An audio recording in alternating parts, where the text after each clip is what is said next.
Nilai dasarnya, jangan antum katakan saya tidak Salafiyah, saya Muhammadiyah. Muhammadiyah itu firqah dhallah, NU firqah dhallah, Jemaah Tabligh, Jemaah Tabaligh firqah dhallah. Apalagi tarbiyah firqah dhallah. Tidak jurus kepada Al-Quran itu. Yang menjurus kepada Al-Quran adalah ahlu sunnah wal jamaah, salaful ummah, yang dikatakan salafus saleh, dan kita pengikutnya salafiyun.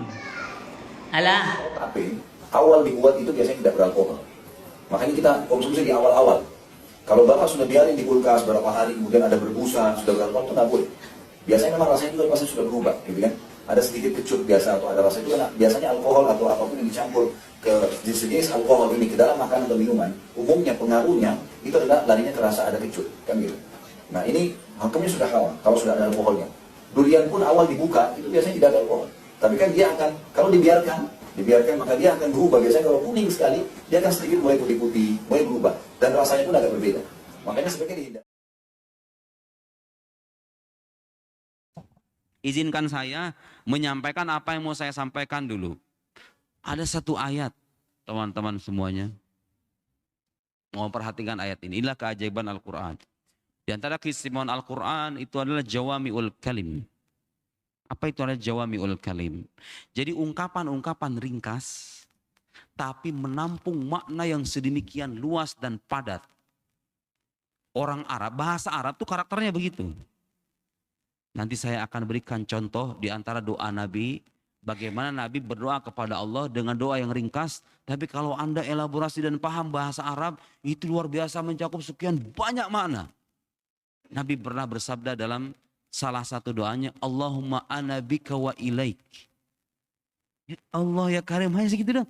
Allahumma ana bik wa ilaik. Nanti saya jelasin ya. Keistimewaan bahasa Arab dan itu keistimewaan Al-Quranul Karim.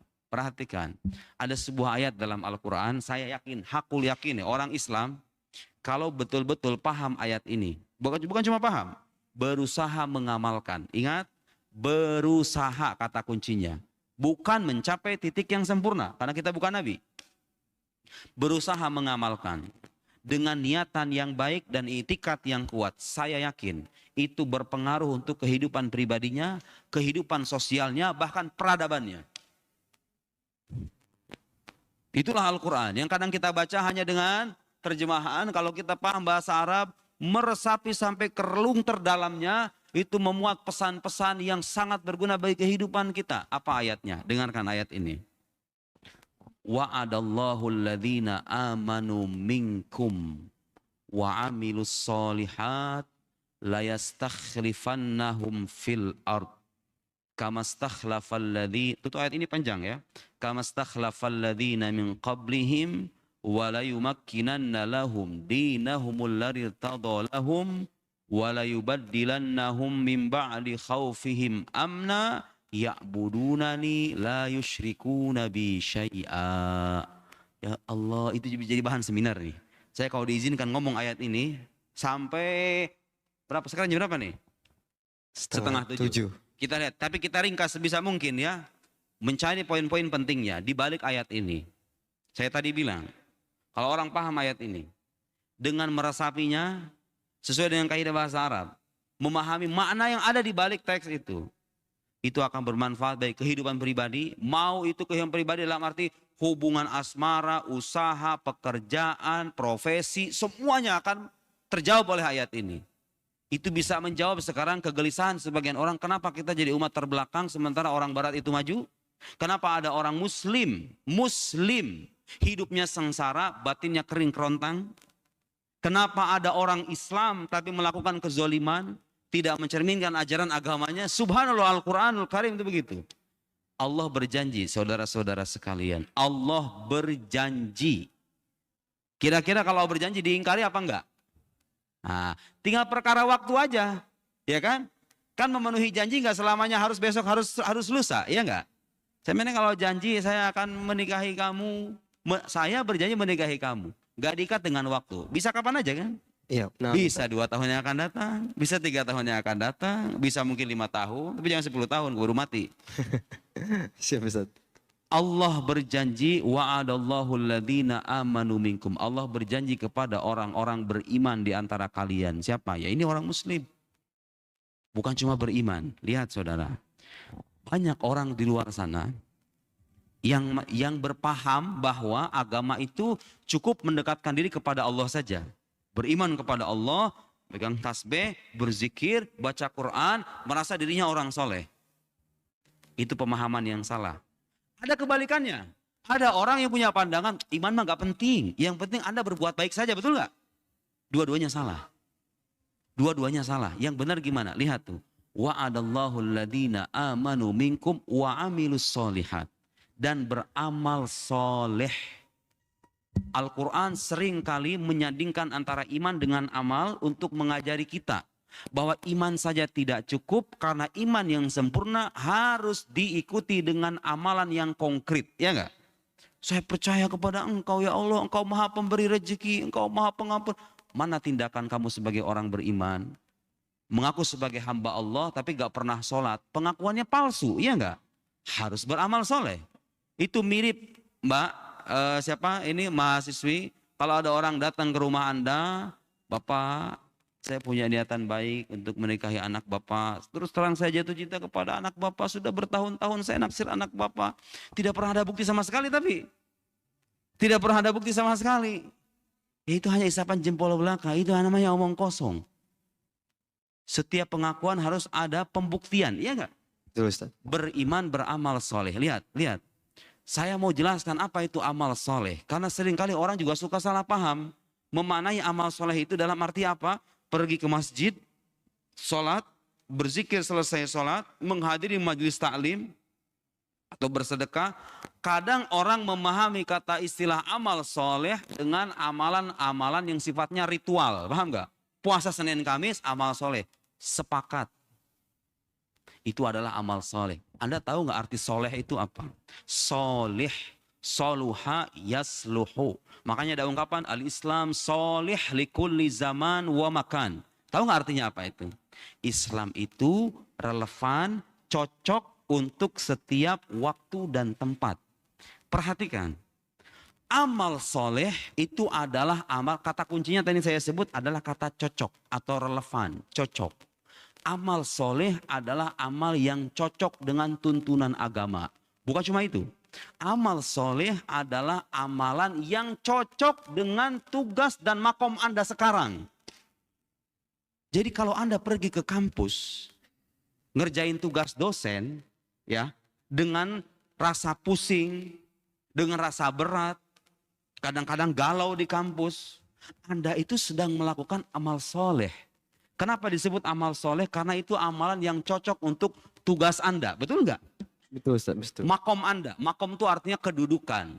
Kalau ada dokter pergi ke rumah sakit, mengobati orang sakit, sholatnya cuma 5 waktu doang. Jarang sholat sunnah. Orang mengiranya apa? Ini orang jarang beramal soleh misalnya. Lupa. Dia jadi dokter yang baik, kemudian memantapkan tugasnya dalam profesinya sebagai dokter, itu namanya amal soleh.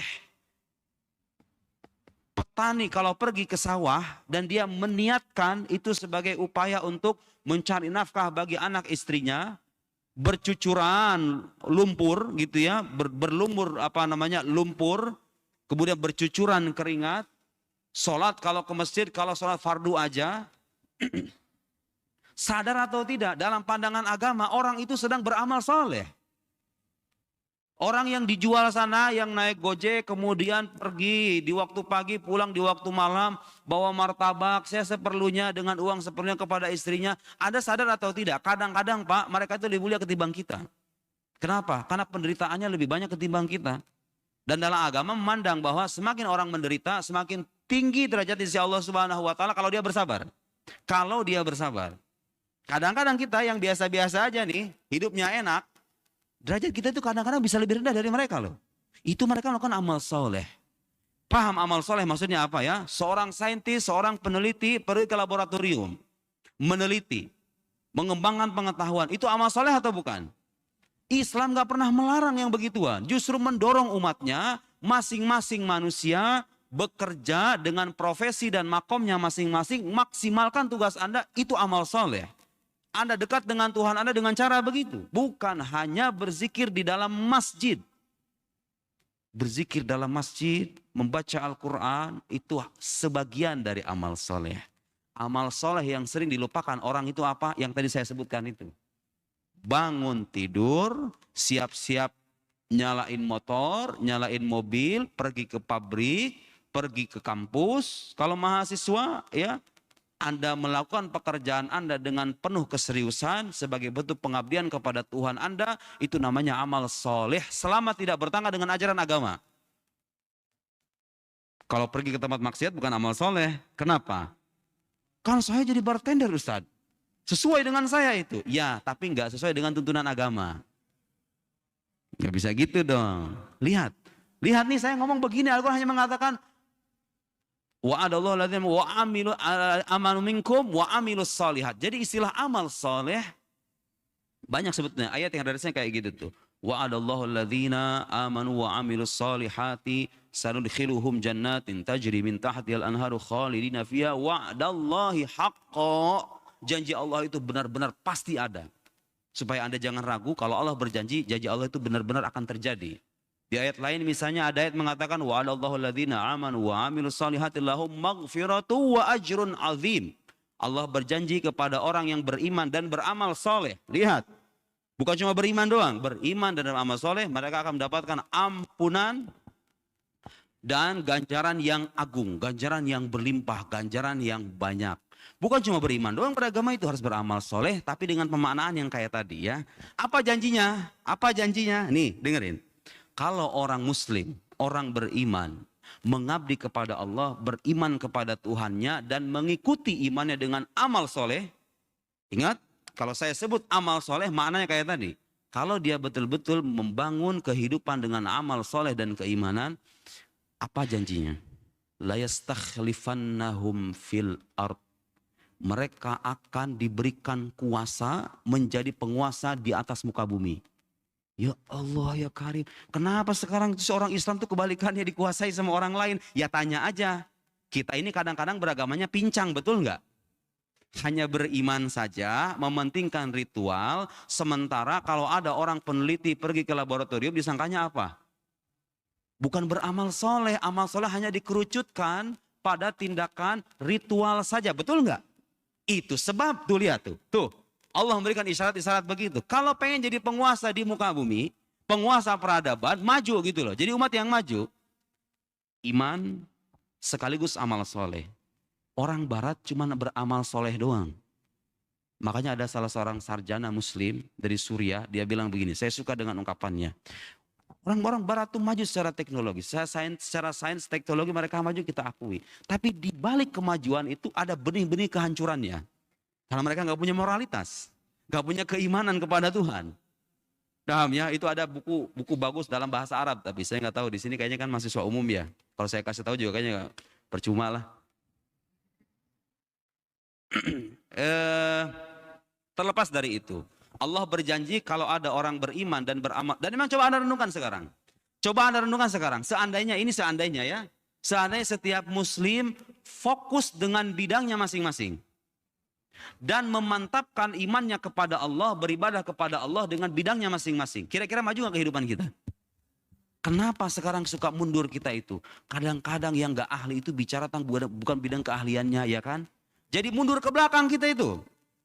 Dia mempersoalkan sesuatu yang udah kita bahas berabad-abad, udah selesai gitu loh. Dibahas sama dia. Karena Anda gak ahli. Mundur kita jadinya kan? Iya gak? Bukannya maju. Coba kalau setiap bidang dibicarakan oleh ahlinya. Yang merasa bukan ahli jangan ngomong.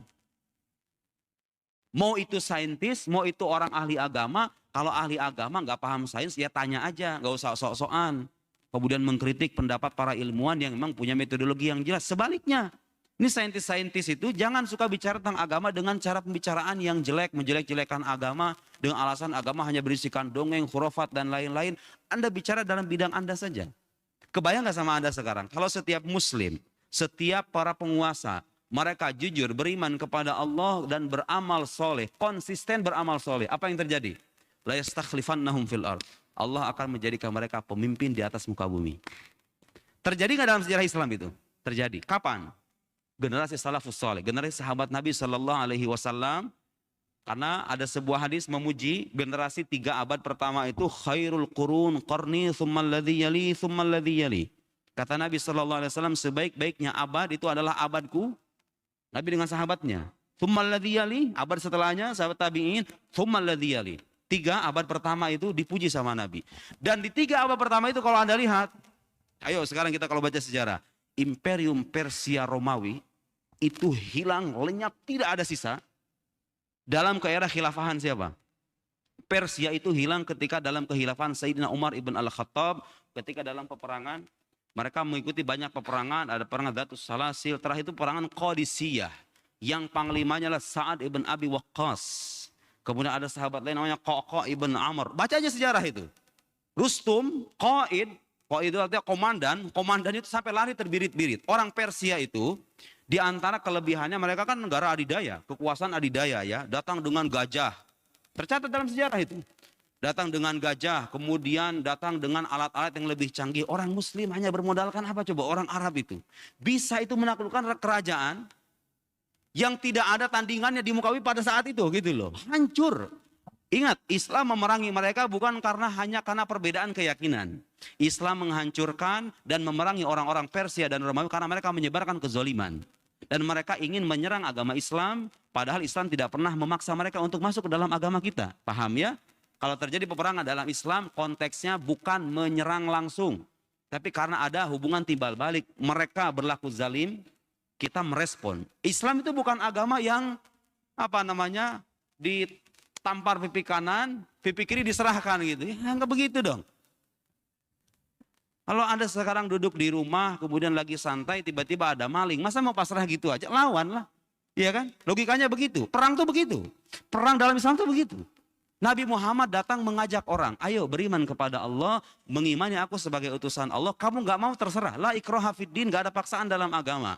Masalah orang Arab dulu apa? Gengsi, gak mau itu. Nabi Muhammad disebut sebagai Nabi. Karena kalau Nabi Muhammad menjadi Nabi, bisa-bisa itu kedudukan Abu Jahal dan kawan-kawannya tersingkirkan. Paham gak? Gengsi sosial. Diperangi jadinya. Padahal nggak pernah maksa. Persia Romawi itu hilang. Coba Anda baca sejarah.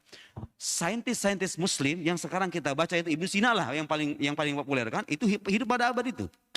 Dan Ibnu Sina itu seorang filsuf, seorang dokter. Lihat. Di samping dia itu punya karya-karya gemilang dalam dunia intelektual. Ibnu Sina itu dikisahkan. Di antara biografinya yang saya baca. Kalau dia mendapatkan masalah yang susah. Kalau dia baca buku nih. Dapat persoalan yang sulit. Apa yang dia lakukan? Kalau kita kan main TikTok, iya enggak? Main Instagram. Ibnu Sina enggak begitu. Datang ke masjid, sholat 2 rakaat, minta doa sama Allah Subhanahu wa Ta'ala. Jadi religiusitas itu berimbang dengan intelektualitas zaman dulu itu. Makanya lahir peradaban sedemikian gemilang. Orang Barat tuh ngekor sama orang Islam dulu sekali itu. Sekarang kebalikannya. Kenapa? Ya lihat itu aja. Iman Anda segimana coba? Bandingkan iman Anda dengan imannya mereka. Gak akan kebanding iman kita itu. Sekarang amal solehnya. Kita nggak bicara amal soleh dalam masjid atau ritual ya. Tapi kesungguhan dalam menunaikan tugas. Tanya sama diri kita. Sejauh mana kita bersungguh-sungguh jadi mahasiswa? Anda sejauh mana bersungguh jadi mahasiswa? Itu jawabannya. Bukan karena Islamnya kalau terbelakang itu. Gara-gara orangnya aja. Lihat, Al-Quran memberikan kunci. Bukan cuma itu mas. Bukan cuma Allah menjanjikan kita menjadi penguasa. Tahu nggak lanjutannya apa? Walayumakkinanna lahum dinahumul laritadolahum. Allah akan memantapkan, meneguhkan agama yang mereka ridhoi. Maksudnya agama Islam. Kalau pengen Islam jaya, caranya begitu. Mantapkan keimanan Anda kepada Allah, tunaikan perintahnya, jauhi larangannya sebisa Anda. Lalu apa selanjutnya? Lakukan amal soleh sesuai dengan tugas Anda masing-masing, fokus pada keahlian Anda masing-masing, berkreasilah sebanyak mungkin, agama Anda akan tegak, Anda menjadi penguasa di atas muka bumi. Ya Allah ya Karim. Kurang enak apa itu? Belum selesai di situ. Janji Allah apa? Walayubaddilannahum min ba'di khaufihim amna.